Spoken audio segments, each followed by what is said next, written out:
Alright, now, in my defense, summarizing and pitching 9 movies in a holiday special in 90 minutes wasn't a small task by any metric. But we are all busy, that's longer than the entire runtime of Toy Story. Can I do it in under 8 minutes? I mean, we'd be cutting out most dialogue explanations, at least one feminism tangent and swearing dictionary, but yes. Alright, maximum effort. Movie 1, The Little Menace. We start with a mission between Qui-Gon and Obi-Wan alongside Qui-Gon's daughter, Padme Amidala, who's not supposed to be there but a great stowaway. They crash land on Tatooine and find Anakin Skywalker, a gifted kid who helps them rebuild their ship.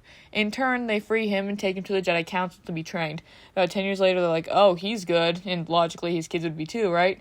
Conveniently, an assassination attempt on Queen Bray Organa of Alderaan took place, so they have Annie protect her in hiding on Naboo while Obi-Wan goes to find the assassin in an attempt to set up Annie and Brea. Now Annie's conflicted between Padme and Brea, and on top of that, he hears the distress of his mother. At movie 2, The Spark of Betrayal, he takes Brea to Tatooine because he's supposed to be protecting her. He leaves her at his stepdad's house while he goes to find his mom, who dies. He kills the Tusken Raiders, and on the way back to Naboo, he tells Brea about it, and she's the only one who knows. They get back to Naboo, meet Padme again, but Obi-Wan got into trouble in Geonosis.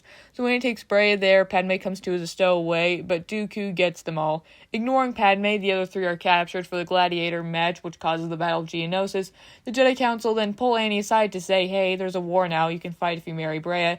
He agrees, publicly marries Brea, while also reminding Padme he still loves her too. And the second half of the film was all the Clone Wars stuff. I'd elaborate, but I decided to do this instead of watching the Clone Wars. I'll get to it eventually, but this is also a speedrun, so for now, movie 3, The Ashes of Balance, starts at about the end of the Clone Wars. Annie and Obi-Wan are rescuing Palps from Dooku, so Annie just kills Dooku. Obi-Wan doesn't know about that yet. Annie goes back to the council, who updates him on Brea's pregnancy, what they were plotting the whole time. He's like, okay, but Padme is too, and she's not doing so good. Can you teach me Force healing so I can help her? And they say, no, let's Sith powers, no good Jedi, whatever. So he silently leaves the Jedi, asks Palps about Force healing, and he agrees to teach him if he does a few things for him, like burn down the Jedi, which Annie does with no hesitation. So Obi-Wan has to fight him, which leaves Annie in the state we know him in the originals. He was right, though. Padme died delivering their son, Luke, whom Obi-Wan took to live with Annie's stepbrother. Movie 4, The Rise of Hope. Luke's 19 now, living on Tatooine, when he finds a droid with a message from Princess Leia, who's, unbeknownst to him, his half-sister, and between the droid and feeling her voice and pain in his head, he decides to go help her out. Obi-Wan takes him to the Death Star alongside Han Solo, R2-D2, the droid with the message, and C-3PO, the translator droid. They get to the Death Star, Luke finds Leia, and they both realize that they've been in each other's heads the whole time. Han leaves, Annie, now Darth Vader, kills Obi-Wan, and Luke and Leia make it back to the Rebel base. Luke goes back to blow up the Death Star, Vader almost gets him, but Han comes back to distract Vader, which saves Luke and allows him to blow up the Death Star. Luke, Han, and Han's buddy Chewbacca are presented with medals by Leia in an awards show where Han reveals he came back because he got a tip from Vader's old apprentice who faked her death and was introduced in movie 2. But anyway, in between 4 and 5, I want to reboot the holiday special because it deserves a redo, and I think it had potential to be among the greatest comedies of our time. But then, movie 5, The Revenge of Order, Luke was nicknamed Starkiller by the other rebels, although he doesn't seem to like it very much. Leia does not kiss him. We don't like twincestual assault in this house. And then he goes to Yoda to learn about the Force. Yoda tells him a bit about his father, although conveniently leaves out the part about the whole Force marriage, and that Luke and Leia are a dyad in the Force, 2 that are 1, and that's why they can telecommunicate through the Force.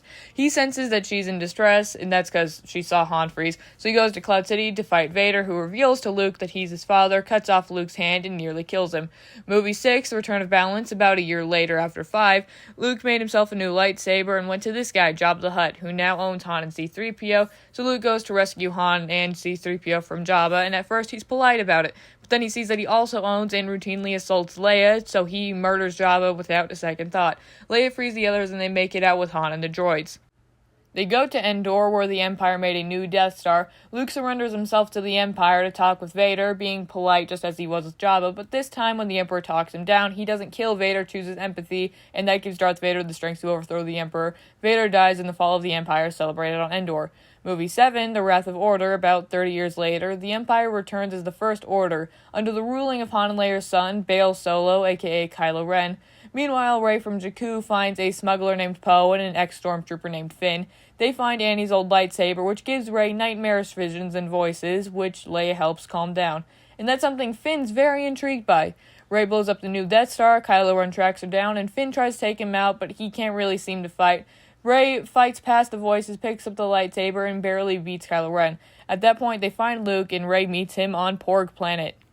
Movie 8, The Fall of Hope. Luke's depressed. After a lot of conversation and Force lessons, it's revealed that after 6, he tried his best to bring back the Jedi, became very ambiguously close to Lando Calrissian, Han's other friend, adopted a baby who impaled himself on Luke's own lightsaber as a toddler. He got very depressed after that, looked into Jedi history to see what a good Jedi would do, and realized, oh, they abused and controlled my father, and had they had their way, my sister would have been too, and I wouldn't exist. Lovely. Maybe I shouldn't bring back the Jedi. Rey's response is that basically, oh, they're dead, so you can make the rules now. Finn, meanwhile, learns from Leia how to fight for change without violence, because as it turns out, he doesn't like violence. Fair enough. Rey goes to Kylo to try and speak with him. Kylo takes her to Supreme Leader Snoke, who she immediately kills.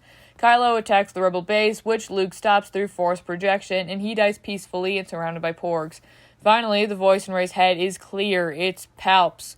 Movie 9, The Starkiller Legacy. It turns out killing Snoke in cold blood was evil enough to bring him back. Remember, he feeds on evil and stuff. Enough of it, especially from his grandchild, will bring him back. She goes back to Porg Planet like Luke did, fearing failure, but Finn, Poe, R2-D2, C-3PO, and Lando meet her there. Finn uses his voice, like Leia's been teaching him, to help Rey get out of it and be secure in herself and her goodness again. They use C-3PO to find the map to Exegol, where Palps is, which kills C-3PO. Rest in peace. Kylo also finds this map, and it's a race to Exegol. Rey goes back to Porg Planet by herself to talk to Luke, who, in Force Ghost form, explains that only somebody who's been under Palps' influence and power can reject it and take his power away, which is what really happened on Endor. She takes a lightsaber that's been haunting her, plus Luke's green one, and heads to Exegol. She explains this to Kylo, who takes the lightsaber, the blue one, which doesn't really give him bad voices, and they both electrocute Palps to death, Kylo sacrificing himself to do so. He's burned, C-3PO's buried, and Rey goes back to Porg Planet to restart the Jedi the way it should have been, with balance and kindness in mind.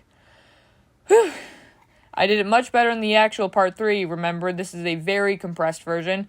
We can't all sit down for 90 minutes, so I appreciate you taking the time for this one.